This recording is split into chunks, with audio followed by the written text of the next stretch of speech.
ম্যাচের আগেই ফলাফল ফাঁস, গুজরাট নাকি চেন্নাই। আইপিএল এর 59তম ম্যাচে জিতবে কোন দল, জানালো জ্যোতিষী বিড়াল।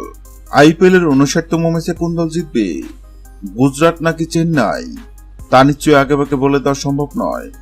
তবে বা সেই কঠিন কাজটি করে দেখাবে অ্যাকিলস নামের একটি বিড়াল। আইপিএল এর 59তম ম্যাচের আগেই ফলাফল নিয়ে ভবিষ্যৎবাণী করবে অ্যাকিলস। এর জন্য তাকে দেওয়া হয়েছে বিশেষ প্রশিক্ষণ। 2010 বিশ্বকাপে অক্টোপাস বলের কথা নিশ্চয় মনে আছে অনেকের। একের পর এক চমকপ্রদ ভবিষ্যৎবাণী করে দক্ষিণ আফ্রিকা বিশ্বকাপে ভিন্ন এক রোমাঞ্চ ছড়িয়েছিল পল। স্পেন যে 2010 সালে বিশ্বকাপ জয় করবে তা আগে ভাগেই জানিয়ে দিয়েছিল অক্টোপাসটি। সুখবর আইপিএল 2024 আছে। আইপিএল 2024-এর 17তম আসরে জয় তুলতে প্রস্তুত সাদা রঙের বিড়ালটি। দবদবে সাদা নীল চোখের বিড়ালটি নামে অ্যাকিলস। নিবিড় যত্ন আর ভালোবাসায় অ্যাকিলসের বেড়ে ওঠা বিশ্বের অন্যতম সেরা প্রাণী জাদুঘর সেন্ট পিটার্সবার্গের হামিটেজে। শালিক দুটি নিয়ে জন্মায় অ্যাকিলসের। সৃষ্টিকর্তা তাকে দেননি শোনার ক্ষমতা, তবে আছে দীর্ঘ অনুমান শক্তি। তা দিয়ে চমক দেখাতে চায় বিড়ালটি, কিন্তু কিভাবে? আইপিএল এর 59তম ম্যাচ চলাকালীন অ্যাকিলসের সামনে 2 পাত্রে খাবার রাখা হবে। পাত্রের সঙ্গে লাগিয়ে রাখা হবে 2 দেশের পতাকা।